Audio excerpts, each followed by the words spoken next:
Vasseur did not look shocked because Hamilton was quick.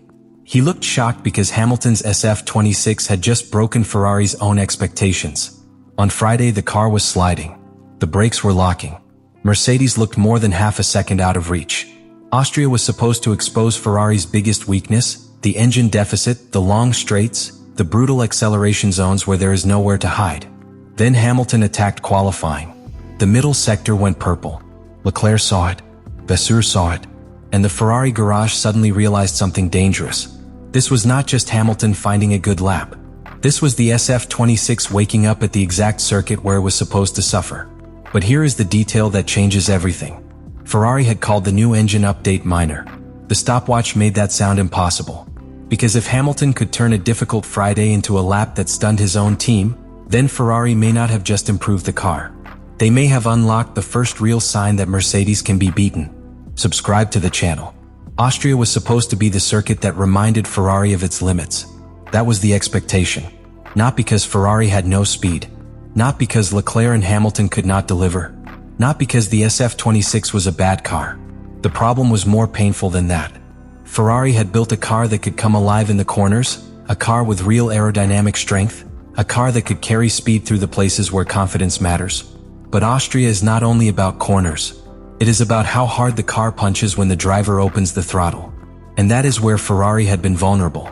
The Red Bull ring is short, but it is not gentle. It gives a driver heavy braking zones, aggressive traction demands, and straights that punish even the smallest power deficit. If your engine is down, the lap does not hide it. If your exit is weak, the next straight makes the loss grow. If your tires are sliding, the circuit takes the time away almost immediately. So for Ferrari, this was not just another qualifying session. It was a test of truth. Could the SF-26 really fight Mercedes on a track where Mercedes should have been comfortable? On Friday, the answer looked like no. The Ferrari garage was seeing the wrong kind of numbers. The car was not settled. Leclerc wanted more grip. Hamilton felt the car locking. And on the timing screens, Mercedes looked like the team with the cleaner answers. That is what made the mood inside Ferrari so tense. Because a bad Friday can mean many things. Sometimes it means the track is not coming to you yet. Sometimes it means the tires are outside the right temperature window. Sometimes it means the driver has not found the rhythm. But sometimes it means the car is simply missing the performance it needs. And in Austria, that fear was real. The gap to Mercedes was more than half a second in qualifying conditions. On a track this short, that kind of gap feels brutal. There are not enough corners to disguise it. There are not enough technical sections to make it look smaller. Half a second at the Red Bull ring is not a warning light. It is an alarm. Leclerc's complaint told one side of the story. He was talking about grip, and grip is everything to a driver. Grip is the difference between attacking a corner and surviving it. When the car slides across all four tires, the driver cannot trust the front, cannot fully trust the rear, and cannot commit with the same violence that qualifying demands. That kind of car makes every corner feel like a question. Hamilton's issue told the other side. The locking sensation mattered because braking confidence is sacred at Austria. A driver has to brake late, release cleanly, rotate the car, and get back on the power without hesitation. If the car locks or hesitates, the driver's mind changes. He starts protecting the entry. He leaves a tiny margin. And in Formula 1, a tiny margin becomes a visible gap. So Ferrari's Friday was not just slow. It was uncomfortable. And yet, inside that discomfort, there was something waiting. Ferrari had brought the ADUO update to Austria, and that changed the entire meaning of the weekend.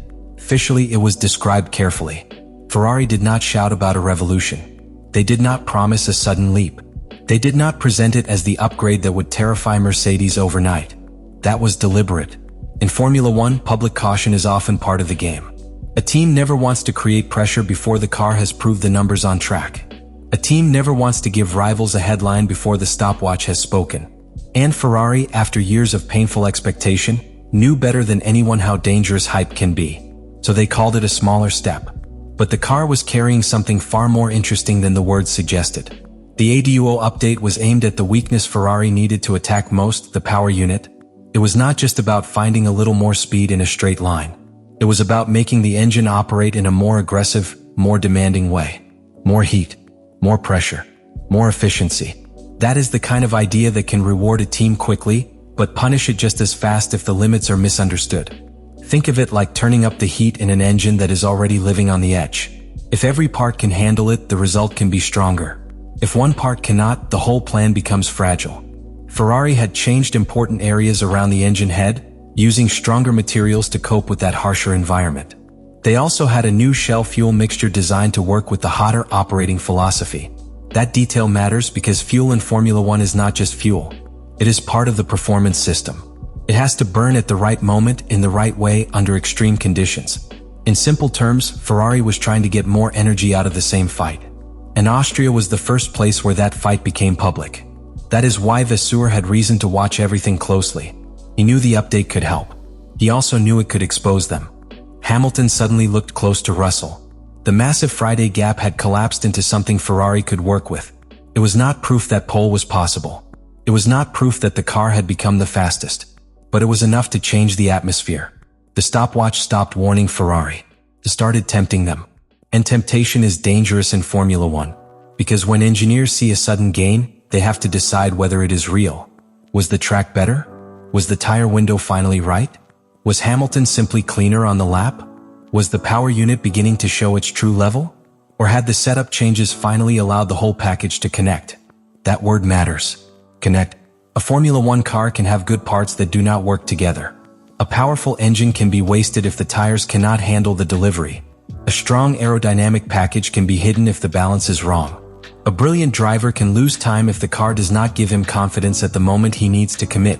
But when everything connects, even briefly, the stopwatch changes violently. That is what Ferrari were about to see. As qualifying began, Mercedes still looked like the reference. Russell had speed. Antonelli had pace.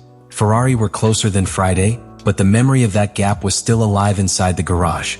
Nobody could forget how exposed the car had looked only a day earlier. Then came Q3. The moment that changed the weekend did not arrive with a speech. It arrived on the timing screen. Hamilton launched into his lap, and the SF-26 looked different. Sharper. More planted. More willing to follow his hands.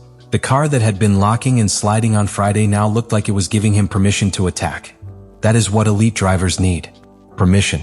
Not from the team. From the car. A driver like Hamilton can feel within a few corners whether the car is ready to be pushed beyond comfort.